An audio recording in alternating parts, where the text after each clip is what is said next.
Hello, and welcome to the Weird Waves podcast. My name is Taylor, and this is episode 49. On this week's podcast, we are talking to Maddie Leblanc. She's a stand-up paddleboarder and researcher from Canada. This episode is so interesting. You get to see how just one thing can shape your entire life, basically. She saw randomly someone stand up paddleboarding when she was about 10 years old and got so involved, and now almost everything she does revolves around stand-up paddleboarding. It's so interesting to hear. She's also doing some fascinating research that we talked about relating to water and children and how it shapes the way they view ecological issues. It's just absolutely fascinating. I really enjoyed this interview, and I hope you guys enjoy it as well. Back there. Thank you. Honestly, the most quiet room in my house is my brother's music studio / my dad's workshop. So there's actually like a bunch of tools over there. But I always thought like this wall's kind of nice because there's so many cool posters. No, that's awesome. That's cool that it's probably going to be good audio because you have like an actual music area, Definitely, yeah, it's more soundproof in here, that's for sure. So That's cool. So how did you find us? How did you find us, find the podcast? Yeah, so I found you guys because I have a lot of friends that have been on the podcast. Okay. I've listened to all of your episodes with like basically any Great Lake surfers. Got it. So like Allie, Ambler, Robin, Shazia, Larry. Cool. Yeah.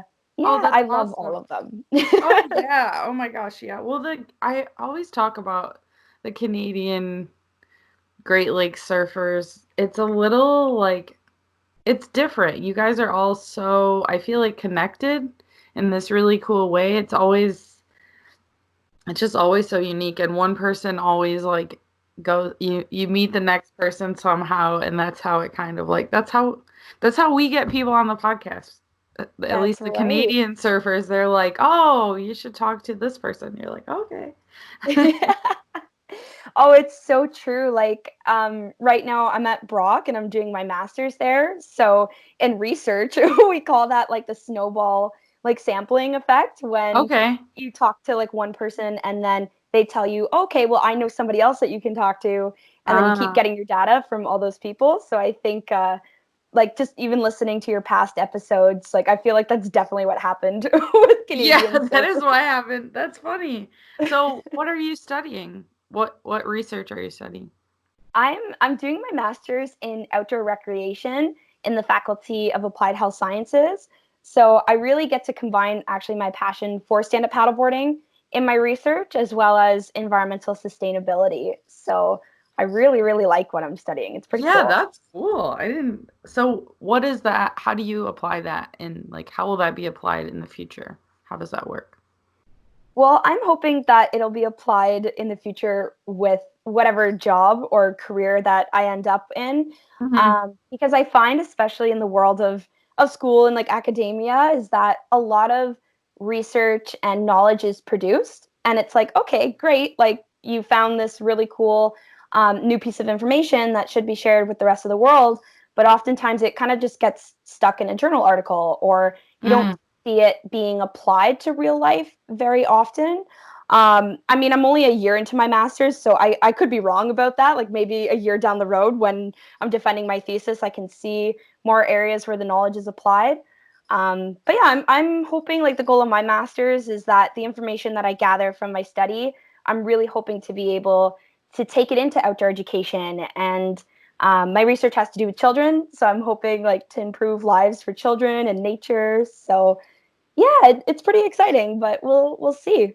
That's cool. That's cool. A practical approach. I mean, that makes sense. I think you're right, actually. I do think a lot of really good information and things that actually affect us, that get studied by masters or PhDs or whatever, sometimes does just get stuck in an article and never in like a journal, but like never in an actual like a New York Times article or like an article that someone will read, and you find that out later and you're like, "Oh, this has been knowledge for like 15 years." And you're like, "What?" That's exactly it. Yeah, like I'm learning about really cool concepts such as like sense of place and like how people build relationships with the environment. And these articles that I'm citing are from like 2008, 2010, and I'm like, oh my gosh, this has been around for so long, and Yeah. how did I not know this until 2020? Like, it's crazy, but it's really cool. Yeah. So is it like the way that people interact with their environment? Is that what you're kind of getting into studying, or it's so interesting? Yeah, actually, so I should say the topic of my study, it's the effects of water-based outdoor education on children's relationship with the environment. So I'm Mm, basically asking the question of if we get children out in nature, so into a program that's known as outdoor education, but even taking it a step further in specifically a water-based context, will they be able to generate a relationship with the environment? And if they do, or don't, what does that look like? mm. So will they demonstrate things like PEB, and in research that basically means pro environmental behavior? So will they be inclined to go on the beach and to pick up that plastic bottle that they see, or not, right? Like maybe after lunch during program, like will they throw their wrapper on the ground? Like Mm. what will that relationship look like after they partake in these programs? So I'm really excited to kind of be sitting back and observing how kids interact in a water-based space. Yeah, that's cool. So is it like time-based, like, okay, if this child is involved in water type activities for 6 months, and then do you watch them for a certain amount of time, or what does that look like? Yeah, so actually, that's a great question because unfortunately, due to COVID-19, the way I'm going to be conducting my research has changed I'm so sure. much. Like, I was actually supposed to be in Thailand in May to conduct Oh my man. study. Yeah, and I was so stoked. Like, I was supposed to be there for 2 weeks, sitting back and observing a program known as SUP Kids. And in research, like 2 weeks, that's not a lot of time. Like kind of like what you just said, like 6 months. Honestly, if I could sit back and watch programs for 6 months, like that would be gold. But unfortunately, because my master's is only 2 years, you only have a certain amount of time to collect your Okay. data. So now, due to COVID-19, I'm hoping to be able to conduct my study in August for this summer. So yeah, a month isn't like a lot of time, but I'm hoping Right. that it's enough to gather enough data. But we'll see. That's cool. That's Mhm. it's such a like specific, I know like I'm like harping on about this, but it's like such a specific thing to study. So for me it's like pretty cool, pretty interesting. Well, I love that you love it because I'm very passionate about it, Well, you and can tell. I think that's why it sounds so interesting as well, you know. It's like whenever someone's excited about something, it becomes like, more exciting, I guess. exactly. Like, do you honestly know how many times I have the conversation with other researchers who, like, I mean, most of the time they do have a passion for the topic they're studying. But I found this, I guess, a lot more in my undergrad that people were like, oh man, I'm so not excited to be like sitting down and writing a thesis. And I'm just like, why not? Like, aren't you studying something that you like? And a lot of them were actually telling me, no, I don't like what I'm studying. I'm literally just doing this to get my degree. And I'm just here I am banging my head against the wall because I'm like, no, no, like research can be so cool if it's something that you like. So yeah. How did you come to that um idea of what to study? Like doing research. I feel like that's so um I don't know, not a lot of people go into research at all. So, Yeah, actually, that is very true. Like, it's kind of funny for me to be sitting back and like a lot of my friends that I did graduate with last year, like they're all now off in the workforce, and I was definitely one of the very few that stayed behind to kind of continue on my education. Um, but I think it actually really came to me when I was in my third year of my undergrad, and I did it at the University of Waterloo in the Faculty of Environment. So that's very much where my like environment and sustainability background comes from. And I was on a co-op term here in Niagara, and I was working as an outdoor education instructor at Wood End Conservation Area. And we have a building here called the Walker Living Campus. And we basically just got to lead like day programs for schools mhm. that are a part of the DSBN. And like when I was completing that job, we had to fill out like a report and talk about like why this job kind of changed your perspective on the environment, and just a very, very generalized report just to complete your co-op term. And so with it, I had to look for references. And so I read this one book called Last Child in the Woods by Richard Louv. My mom uses that for teaching. That's crazy. I was like, I love that you're shaking your head, because I tell people that and they're like, what is that? But oh you totally my gosh. know. I do. Yeah, that's crazy. My mom teaches creative dramatics and runs like drama in the classroom, so how to teach using like creative dramatics, and she references that book all the time. All the time. Unbelievable. Okay, that's so crazy. you totally Go know ahead. Yes, I know what you're. Maybe explain it for people who haven't heard about it. Yeah. So for those of you who don't know, it's an amazing book. I highly recommend you read it. I think it was first published in 2008, but then he edited it and republished it again in 2010. Mm-hmm. And the book, like the main concept of the book, is talking about NDD, which means nature deficit disorder.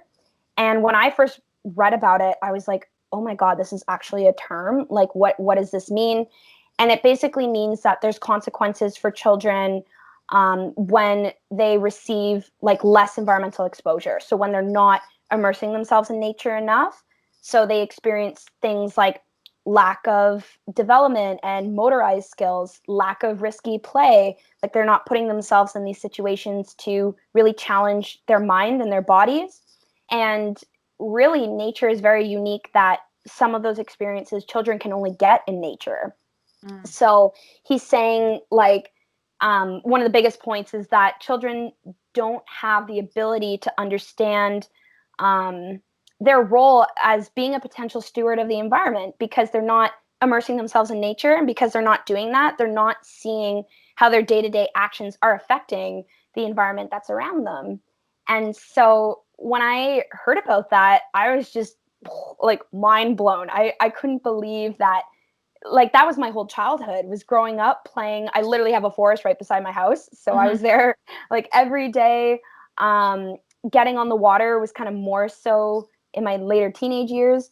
But I just couldn't believe that, coming from an environmental background myself, that children were facing nature deficit disorder. And so I think that term really just kind of sparked my interest in research and kind of filling in that gap and helping create knowledge that helps empower children to get outside. Like, I think it's so important. So, yeah. No, I agree. And I think like it's so interesting to think about that, when the Last Child in the Woods and knowing that book and reading about it. But I think it's going to be interesting to see what happens moving forward with all this COVID-19 stuff. I'm sure that your research brain is like, how is this going to affect people? Because that's something that I've wondered since this thing has started, with all the like clean, everything has to be so clean. And like the outdoors is not clean, and that's kind of the point. It's like it's like you're gonna like eat some dirt, you're gonna get out there and kind of get dirty and get messy and whatever. So that's an interesting thing that is kind of on our horizon, maybe. Oh man, I could not agree with you more. Like when I worked at that outdoor education job a few years ago, like I would run into children who like were hiking through the woods, and they'd be like, oh my goodness, I got mud on my shoe. And I'm literally just standing there like, yeah, like, of course you are. Like that is being a part of nature. And I cannot believe how much COVID-19 will change the landscape of that for children, like in the future. Like already, I actually had my thesis proposal defense a few days ago. And that was one of the main things that we talked about, like probably for about a half an hour. We had to consider, okay, so not only like just the research process in itself, but like we actually have to add COVID-19 as a factor that will influence like your observations, children's behaviors, like what you're going to see them demonstrate. And it's just like, yeah, I definitely, like, I did not go into my master's thinking that a pandemic was yeah, affecting my research, right? But Yeah, I could not agree with you more. It's going to be so interesting to see how it does that.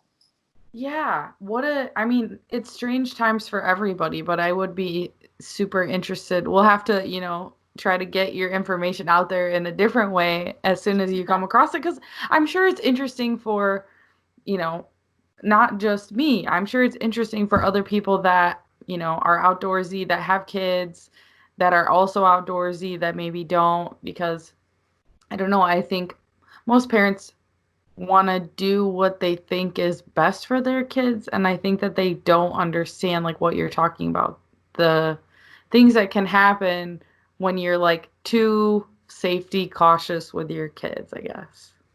Yes. Oh, 100%. Yeah. Like I definitely see a lot of helicopter parents. And I also see a lot of parents who do let their kids kind of take the reins. And I think that's so important, right? Like I think especially out in nature, it's the one place that children are supposed to be free. They're supposed to be having fun and like participating in risky play and doing all these challenges that they wouldn't do otherwise. And I've seen the helicopter parent kind of like influence that too, like I've seen the helicopter parent be like, oh Johnny, like don't run too close to the water, and in my head I'm like, no, like go dive in the lake, like Yeah. I want you to go swimming. Like it's so interesting. Yeah, it's it's very funny. So in your like department or the place that you're studying, are there a lot of other people studying or researching things similar to what you're doing, or is how does that work?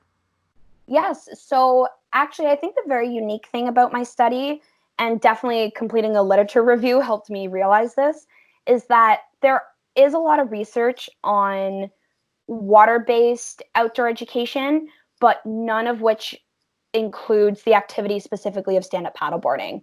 Okay. So when I approached this topic to my department, they all thought it was pretty unique at Brock University. So I feel very fortunate to be studying this. I feel like it'll be really cool to find out the results of it.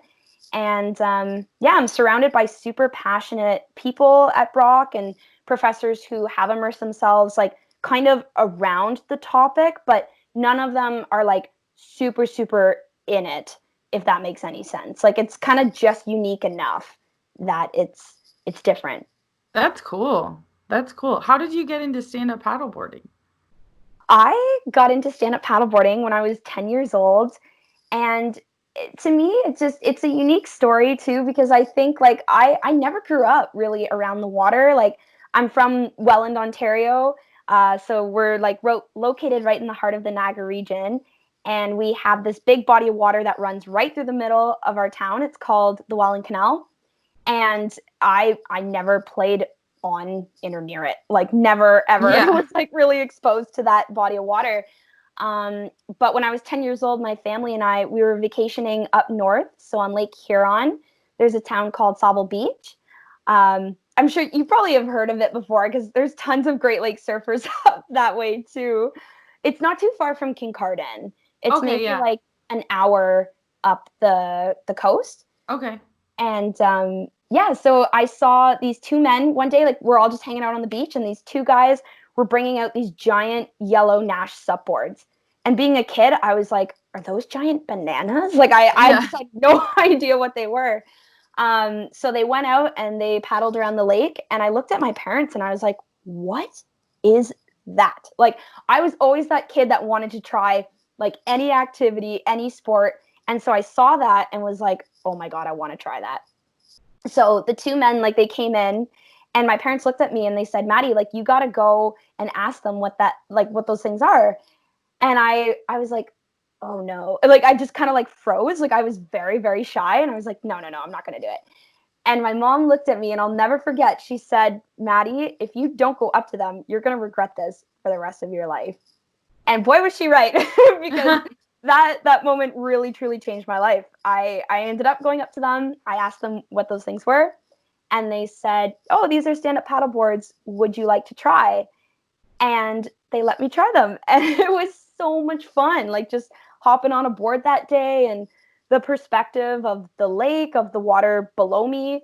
Like I could see everything. Like the water was crystal clear. Like just Oh, such a pivotal moment. I don't think I'll ever forget that. And I probably tell that story on like every podcast I come on, but like I still think it's a really cool experience to share, because I think it can teach people that no matter what background you come from, you can be introduced to something at any age and fall in love with it instantly.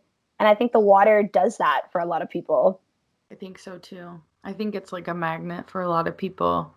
Yeah. That's awesome. So you so where were you supping then? If you didn't live near a body of water once you got introduced to the sport, how did you kind of continue on, I guess? Yeah, that's a great question. I definitely caught the bug that day. Like after that, I was like, oh my God, I need a paddleboard. Right. And so for quite a few years after that, actually, I saved up my babysitting money because again, I was 10 at the time. So I saved up my money for quite a few years. And then finally one Christmas, my parents said, okay, Maddie, like we'll help you buy a paddleboard, but the deal is that you need to pay for half. And that'll be your only Christmas present this year. And I was like, okay, done. Like deal. I settled. I got this. Right. So I think it was in 2012 that I received my first paddleboard.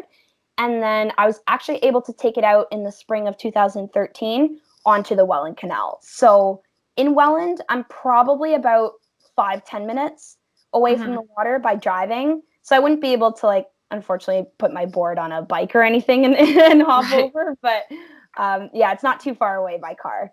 So that's how I got started into paddling and really hooked onto it. Like the canal, it's a beautiful body of flat water. It's maybe like 200, maybe 250 meters wide. So it's not even like that wide. And yeah, it's just like it's the perfect place for any beginner to start paddling. Did you find other people that were also paddleboarding out in your area? Or was it mostly just you? Oh yeah, like at the time it was definitely just me. Like I was out there and the amount of stares that I got. Like people were like, "What is that?" Like, oh my gosh, Taylor, if I could tell you the amount of times people have like yelled at me from the shore being like, "What is that?" Like, literally insane. And just this year is the year that I am seeing like this boom of like not even just paddleboarding but like outdoor recreation in general. Like bike sales are going like crazy and surfboards are going like crazy around here too. Yeah. Insane. Like I don't know what happened in 2020. Maybe it's because of The the pandemic. pandemic, I think. Well, I think that the gyms are closed. You can't be social. So what are you gonna do, you know? That's what I think, but I don't know. Yeah. Yeah. So I think honestly though, it's a great thing. Like I have never seen so many paddleboarders in my life than I have now. And it's June. Like we're not even fully into summer yet. Like we're just getting started. So So are you going out in like a wetsuit and everything? Do you have wetsuits and you're paddling year round or? yeah, great question. Actually, yeah, I look back and definitely the first year, like, man, did I ever look like a kook on that board? Oh my God. I had this like 3-2 like half wetsuit, like Oh, geez. so dumb. Yeah. But I didn't know any better, right? And No, like but that's part of the whole like you gotta be a kook a little bit, I that think. it's so true, right? And again, because like I was the only one around here doing it, like I didn't have anybody to say like, okay, Maddie, here's the proper equipment that you need. So I had to figure it all out, like with my parents, and so primarily by myself too. Like, yeah. So now, it totally depends on the season for what I'll wear. So we actually had a very warm winter this year, and so our Welland River, because we have a river that runs right beside the canal as Mhm. well. And the canal, like no matter what the temperature is, it always freezes in the winter, but our river didn't. So I'll Mhm. wear a dry suit out in the winter for that, and very, very warm socks and booties. Even sometimes like I'll switch out the booties for winter boots. Like I'll Mhm. literally just like throw Just those wear on. boots. Right. As you would know too for cold water surfing, right? Yeah. But yeah, so I would wear that in the winter, and then spring you can get a little more relaxed. Like you can wear like I usually wear like 3-2 wetsuit pants and booties, And because you just get so hot, like up top, but Yeah. you still need Yeah. to be safe if you fall in, right? So yeah, and then summer I can wear shorts and a t-shirt. So thank goodness for warm weather. Right. Right. How did you get into the competitive nature or the competitive side of supping? Because I saw that in the email that you sent me that I'm not going to list what you listed because I forgot, but why don't you just tell us about all that stuff? Because it's cool. It's really good. I didn't even know that there was so many competitions around stand-up paddleboarding, which I feel like I should have known that, but I really did not. Oh my gosh, honestly, so many people still don't know. Like it's definitely this like hidden gem that we have here and I guess like all around the world too, like because you can compete internationally with stand-up paddleboarding, but it's not something that's very prominent here in Canada. Like in the United States, it's blown up like crazy. But yeah, in Canada, not a lot of people know that you can race stand-up paddleboards. So I got started in okay, what year is it? So it's 2020. This would have been my 5th year with the Ontario SUP series if COVID-19 didn't happen. So yeah, I guess like 5 years ago then, I was introduced to it through a sponsor because I host a stand-up paddleboarding fundraiser here in Welland. And so one of the sponsors of the event had told me, like, hey, Maddie, like, did you know you can race stand-up paddleboards? Like, do you want to ride a stand-up paddleboard during the fundraiser this year? That's specifically a race board. Mhm. And I couldn't believe it. I was like, wait, what? Like there's race boards? And the design was like completely different than an all-around paddleboard. So I had never seen a board like this. And I got on it and I just loved the feeling that a race board gave me. Like you can just go so much faster and oh, I love speed. I love for speed. Especially on the water. And you probably feel the same too with surfing, right? Like just there's no better feeling than catching that wave and having that great momentum with you. And a stand-up paddleboarding race board gave me that feeling. And yeah, I knew after that I was like, okay, I've got to try a race. And so locally, what I could find was a race series called the Ontario SUP series. And so, yeah, my first race, I went to Barrie, which is about 3 hours north of Welland here. And I paddled, oh my God, so dumb. I literally paddled this like 1 kilometer loop. Like it was literally just a square. I came in and I was so happy because I'd gotten second place. And I looked at my mom and I was like, Mom, like I got second. Like, I didn't get first, but I didn't get last. And she looks at me and she's like, literally, Maddie, we just drove like 3 hours for an 11-minute race. Right, Like, she lost it. She couldn't believe it. But those 11 minutes were enough to get me hooked on racing for essentially what I hope to do for the rest of my life. That's so cool. What's the difference between the regular stand-up paddleboard and the race boards? And then how is that different from what do you use if you're paddleboard surfing? Ooh, great question. So, yeah, for stand-up paddling, all of those boards are like they're totally shaped very differently Mhm. for the purpose of what you're paddling. So, an all-around board is probably what you see most often and what most people think about when they think of stand-up paddleboarding. So it's kind of like I guess a long like oval shaped board, like a longer version of a surfboard. Mhm. And on average, I'd say they're about 10 foot 6 inches long. And then they're pretty wide too, because you want a nice, good, stable board for someone who's a beginner and Mhm. just leisurely paddling. So they're about, I'd say, 33 on average inches wide. And then a stand-up paddling race board, it's kind of the same, but they've made it longer and a lot more narrower to make the board more aerodynamic, to cut through the water faster and to be able to handle different conditions like chop. You can actually surf on race boards, which is crazy. So a lot of them are built with a concave channel on the bottom, like just underneath the deck, to be able to catch those bumps and surf some waves too. So, for example, the race board that I have, it's about 14 feet long Wow. and 23 and a half inches wide. So Oh, so quite, super narrow. yeah. And then a SUP surfboard is kind of like a mix of both. So the shape too can be like other surfboards. Like there's SUP surfboards that have like twin fin or like all that jazz. Like different shapes at the bottom, like by the tail, like fish shape. Yeah, I wrote a fish shape SUP surf. So I think that's a couple weeks cool. ago, which was a lot of fun. Yeah, I was like, oh my gosh, let's see how this goes. But it was great. And that board was 8'6" long, and then it was about 31 inches wide, so still pretty wide. Because you kind of need that stability on the Great Lakes, Right. because our waves aren't the best like the ocean. Yeah, and then you have to use a shorter paddle as well when you surf. And you're using one of those like I know they have the fiberglass, the ones that are really light or whatever. Is that what you're using for racing and then same for surfing?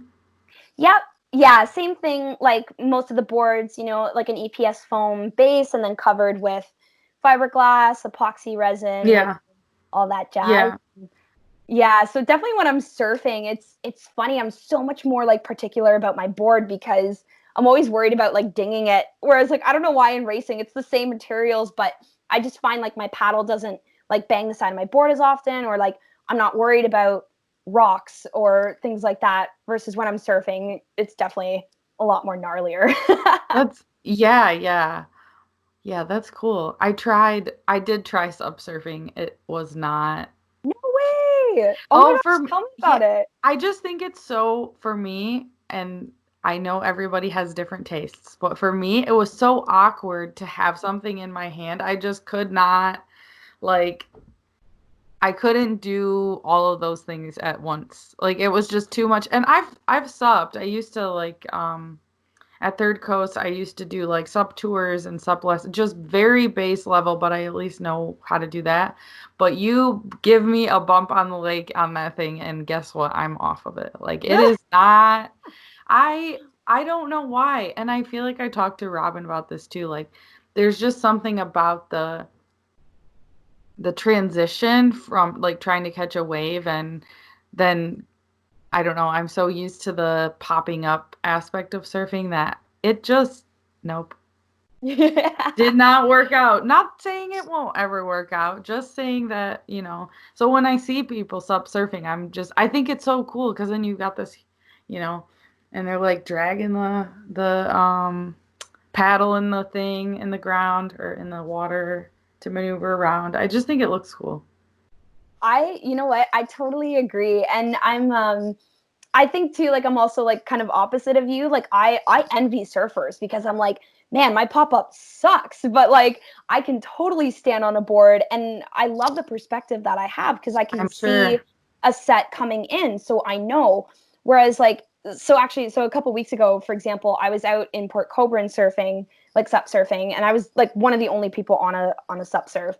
And I'm looking over to my right and I'm watching all of these shortboarders like they're kind of just poking their head up, like really looking to see like where's that wave. And so actually at one point there was this guy, like we were chatting a bit. He was right beside me. He was telling me he was from Toronto. And at one point we literally just stopped mid conversation and I looked at him and I was like, yo, a big set's coming. Like you got to get this next one. And he's like, oh, okay. And then he turns around and he goes and yeah. And I have like totally mad respect for that. Like I went surfing a couple years ago in Nicaragua with Surf the Greats. So you probably know like Antonio and all those Yeah, guys. yeah. Yeah, I went on one of their surf trips, Oh, and awesome.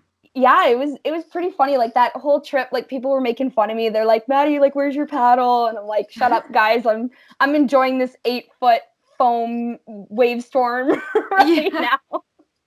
So let me have some fun here. But it was challenging. It was so challenging. Like getting out past the surf break and like turtle rolling. Like I just was so put in like an uncomfortable position, but like it was so amazing. Like I loved it. I loved that challenge. So I have mad respect for you guys that like you can just pop up and you can do that. Like that's crazy.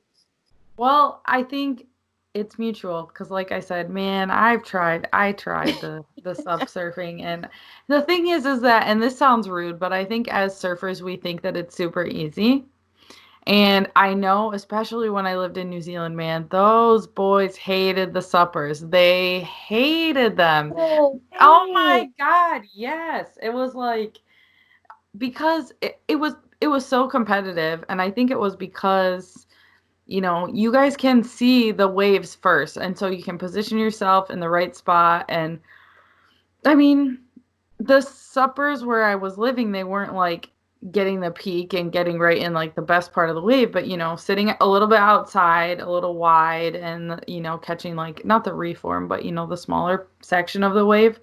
Mm-hmm. And like if anyone was gonna get hassled, it was a SUP guy or girl, like if anyone's getting hassled, it's those guys. And so I think I kind of just thought, oh, like, oh, it's so easy, blah, blah, blah. Wrong, wrong, wrong, wrong. I was wrong about that for sure.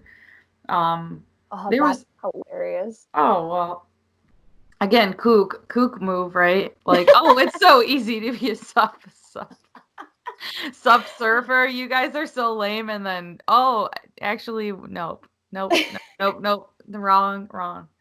But I honestly think just like surfing in general is hard, but it so is many hard. people look at it and they're like, that looks so cool, man. Like I totally want to throw a shaka in the air and catch a wave. And I'm like, yeah, like of course, like, I definitely want to be that inviting person into the water. Like I Right. want more people, especially here in Canada, to surf.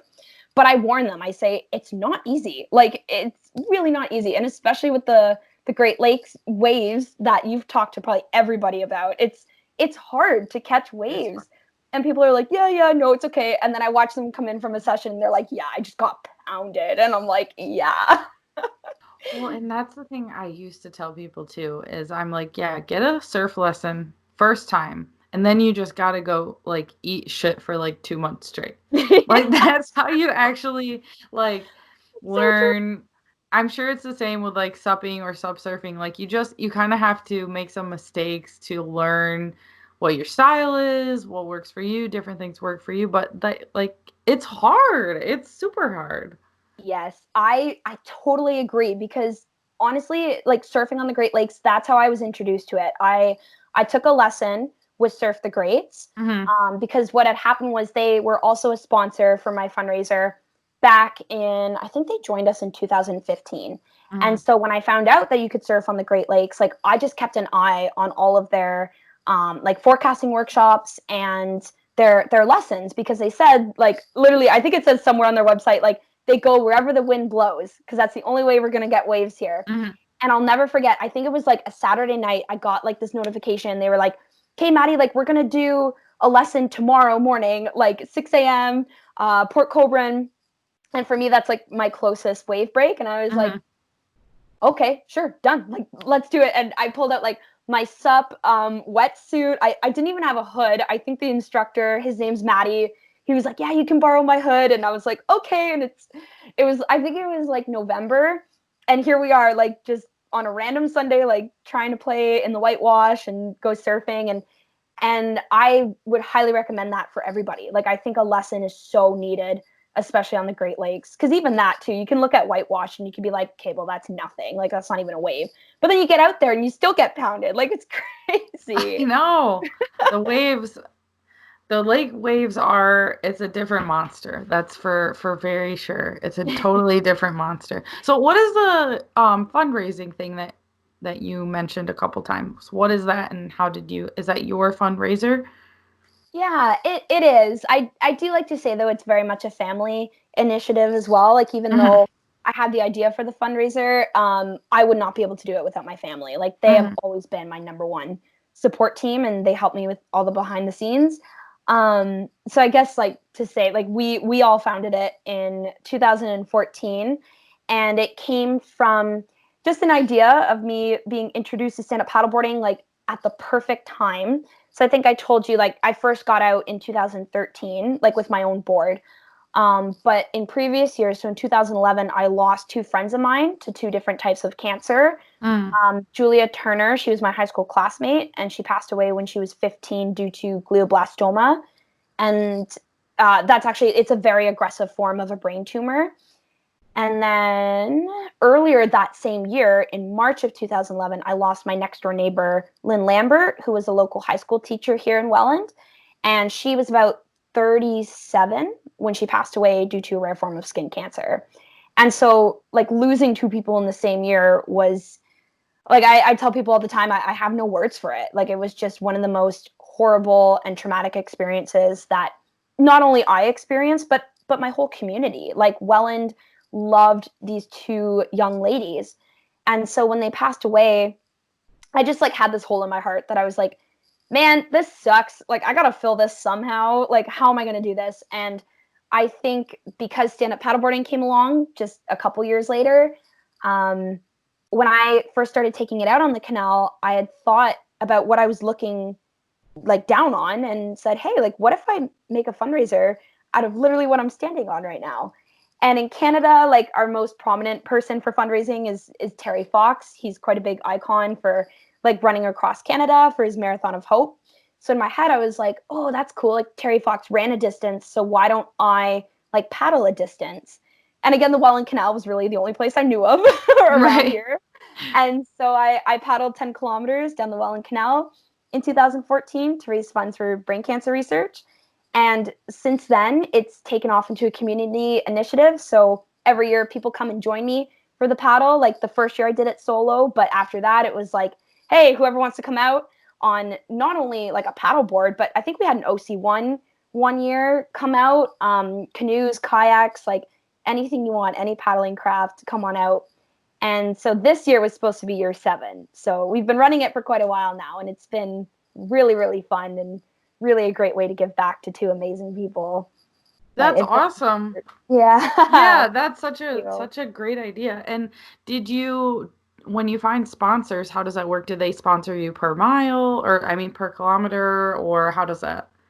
Yeah, man, I've learned so much about sponsorships over the past 7 years. Yeah, because honestly, Taylor, it literally started out as me just like sending emails to anyone and everyone. And the people who have responded back are the most amazing people, like Surf the Greats. Like, they saw me in my second year and they thought, yeah, like, let's sponsor you. And we've been able to grow this partnership ever since. And Antonio and Lucas have changed my life so much. And yeah, like, basically what I ask for sponsors is to make a minimum donation of $200. And with that, like, their logo gets put on the t-shirt. They can come to the event site, and we have lots of grass space so they can set up a booth, sell like any merchandise. And then in return too, like, I help promote them online, like social media, all the newspaper articles, etc. So it's a really cool partnership between both of us. But the people who have responded and who have supported on board, I think, are truly and very uniquely special. They're great people. That's cool. And then, so do you, after you do the fundraiser, how does it work in terms of donating the money? Do you just like give them a check, or how does that usually work? Yeah, so we are in partnership with the Canadian Cancer Society. Oh, cool. So yeah, so all of our money specifically goes to brain cancer research. And last year, I just started working with a research officer who has allowed me to pick actually like specific research projects that I want the money to go to. Oh, so I wow. get to read. Yeah, it's really cool. Like, last year was the first year I got to do that, because years before it was like, okay, here's brain cancer research. It all just goes into this pot. But now it's like, okay, here's brain cancer research, but like, here's a document of all the single like research activities that are happening. And so it lists like the doctor's name, the research institution that they're with, and like a quick summary of their project in as like simple scientific terms as much as possible, because some of them are really hard to read. I'm like, oh my God, I don't know what that is. Yeah, so then I read through them, then I get to be like, okay, this is the one that I want to donate to. How did you get the opportunity to choose through that? Is it because you now have this research background, so they're like, oh, she'll kind of understand these? Like, we'll give her some options. Honestly, it was just because like a community officer, so her name's Heather Scott. She works with the Canadian Cancer Society. She got hired on with them a couple years ago, and she had heard about On Board, and then she had asked me, she's like, oh, has anybody from the Canadian Cancer Society asked you if you wanted to do this, like to pick a specific project? And I said, no. I was like, honestly, every year I've just like given them money, and they're like, okay, thanks, bye. And she's like, well, I want to change that. She's like, I want you to be able to see exactly where your money's going. And I was like, okay, cool. Like, I'm down. I'm open to it. And So she emailed me a document, and I mean, it kind of sucks. I would love to talk about it. Like, the projects that are on there are so cool, but it's very, very confidential information. I'm sure, yeah. Yeah, but it has been really a very big privilege to be able to read that and to pick projects. It's cool. Like, how involved you can be. That's awesome. Yeah, and I never knew that. Like, that wasn't something that I went out of my way to do. Like, that was something coming up to me and seeing the potential of On Board. And that to me was very special. That's so cool. That is very Yeah. cool. So I'm Thank going to you. ask you the last 3 questions just so we can wrap things up so that you can get to work. I know you kind of were able to squeeze this in. So before Thank you, work. Tim Vallow, for letting me do a podcast this morning before work. Oh, yes. Thank you. Yeah, he I works for mean, Paddle Niagara, so it's more stand-up paddleboarding. okay. Well, I mean, there's a theme here. I'm feeling a little bit of a theme in your life. There truly is. You're not wrong. So, what is the weirdest wave you've ever surfed, or maybe the weirdest location that you've supped? Either one is fine.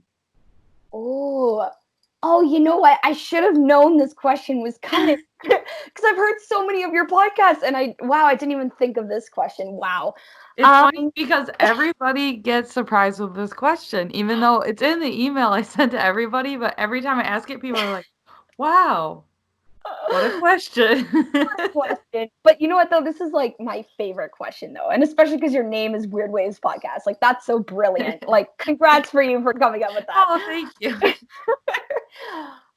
You know what? I think you probably see the trend along most of the Great Lakes surfers, but I would have to say a wave on the Great Lakes for sure. Like, I can't think of a specific one, but definitely, like, I've gotten the most beat up and the most tossed around in Port Colborne. So that would be Lake Erie specifically. Yeah.